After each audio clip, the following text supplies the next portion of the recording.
Hello everybody, I'm so glad that I could make this video right in the moment when I have discovered something about myself, and that isn't something that I was sitting in a balcony and just thought of it, but actually I was discovering something by myself while I was reading this book.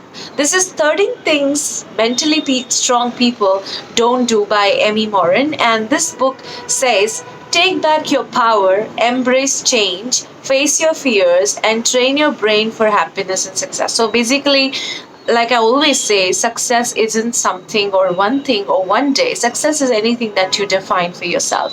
So while I was reading this book, there are a lot of interesting chapters in it, and I'm fond of self transformation and self discovery. I came across a chapter which is actually the first chapter of this book, and that says, they do not waste time feeling sorry for themselves. This was so powerful. And actually, that moment, I was actually telling myself that you are dealing with so much right now. You have to do so much. Nobody understands you. Why do people make comments like that? Why don't they just get you? And I was going through these thoughts, wherein I picked this book, and thank God I did that. And the first chapter, which talks about self pity, is one of the most self destructive thing that you can do. So this chapter, I want to read a part that can make your day. And guys, honestly, जितना हम self पिटी पे या अपने आप को sorry feel करने में या जो हमारे साथ हो रहा है उसमें निकालते हैं, काश हम वही चीज़ को रिवर्स करके the things that we are grateful for and about, अगर हम उस पर फोकस करते हैं, so that is something that you would attract. Totally. And I am for it. I have experienced it, and I'm sure many of you must be experiencing it. If not, then please reflect. So I'm going to read something about a self pity party. It's page number 18. It says, we all experience pain and sorrow in life. And although sadness is a normal, healthy emotion, dwelling on your sorrow and misfortune is self destructive. Sometimes we keep saying, why me? मेरे साथ ही क्यों ऐसे होता है? या why always me when it comes to something horrible? Do you respond positively to any of these points below? Trust me, when I'm going to read the checklist, there are half of the things I checked in and I felt like, oh my God, I've been self-pitying so many times, and I have certainly damaged my own soul's real purpose. And that goes like, you tend to think your problems are worse than anybody else. If it weren't for bad luck, you're pretty sure you would have none at all. Problems seem to add up for you at a much faster rate than anybody else. You're fairly certain that no one else truly understands how hard your life really is. Oops. And this is something that we all must trust me. You people, you're watching me. How many times do you say that? You know what? You will never understand what I'm going through. And we say this every time, keeping our problems so high, which may not be that important. It could just be an elusive thought that you already have out of fear, anxiety, insecurities, but we kind of take that through. You sometimes choose to withdraw from leisure activities and social engagements so you can stay home and think about your problems. And trust me, few of us really enjoy doing that. कोई भी आता है मिलने, कोई भी बात करता है, हम स्टार्ट हो जाते हैं. और मैं भी, अगर कोई गलत चीज़ से गुजर रही हूँ या कुछ किसी ने कुछ बोल दिया, तो जो भी फर्स्ट कॉल आएगा, हाउ आर यू? कुछ नहीं यार, you know what, आज तो मेरे साथ ये हुआ, and you start on. And in that thing, you may enjoy the gossip, but at the same time, you're so much giving importance and priority to the thing that was so unwanted from the day you were full of gratitude or blessings. The other is, you often complain about things not being fair. You struggle to find anything to be grateful for sometimes. Well, I don't check that part because I think it's been like years now I've been practicing gratefulness. At least ending my day with that so that I don't carry any baggage the other day. And I've been doing that. Trust me, guys, this is a great practice to write down the things you are grateful for every day.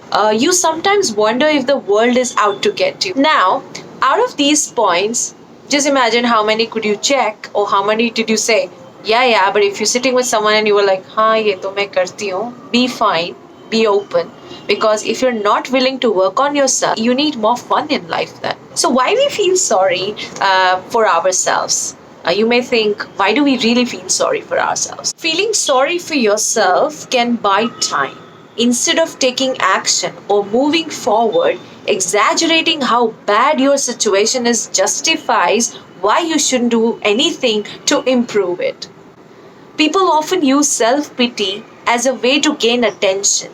Playing the poor me card may result in some kind of your gentle words from others or a temporary appreciation or consoling and stuff like that. Initially, for people who fear rejection, self-pity can be an indirect way of gaining some attention. Unfortunately, misery loves company, and sometimes self-pity becomes a bragging right. A conversation can turn into a contest with the person who has experienced the most trauma earning the badge of victory. People sitting in a group saying, मेरे साथ ये होता है. The other goes, don't worry, you are still blessed. Listen to what happened to me. And then the competition of who's most miserable takes place. It's almost as if we assume that something will change if we dig in our heels and remind the universe that we deserve better. Now, here's what you should do and what I'm taking on. Instead of pitying ourselves for what we lost, we choose to be grateful, or we choose to feel grateful for what we had. Well, wasn't it amazing? Actually, I did realize that, and I was noticing the moments I was getting into this trap of self-pity party, and today also it happened twice if I can number them. And I felt after that more miserable rather. I felt like the priority or importance I gave to the thing which was conflicting, and it was not actually me. Say, you're walking on the streets and somebody's shouting, okay, and that impacts you, and you in return get angry and shout, hey, why you are shouting? It's a stupid thing. It had nothing to do with you. And in this process, I also learned something which I'm going to make another video about, is that the kind of relationship you have with yourself affects everybody else. And that was so powerful. I think I'll end this video on this note for you to discover. Please take care of yourself. Well, wasn't it amazing? Actually, I did realize that, and I was noticing the moments I was getting into this trap of self-pity party, and today also it happened twice if I can number them. And I felt after that more miserable rather. I felt like the priority or importance I gave to the thing which was conflicting, and it was not actually me. Say, you're walking on the streets and somebody's shouting, okay, and that impacts you, and you in return get angry and shout, hey, why you are shouting? It's a stupid thing. It had nothing to do with you. And in this process, I also learned something which I'm going to make another video about, is that the kind of relationship you have with yourself affects everybody else. I think I'll end this video on this note for you to discover.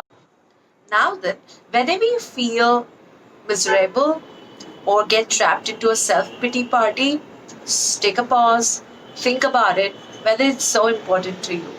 And the same moment, think of 3 things you were blessed with today. I think you have more blessings than you think of those small issues which are not even generated by you. The universe makes a check every time if you are taking care of your soul as you take care of your body. Thank you. Have a good night. See you next time.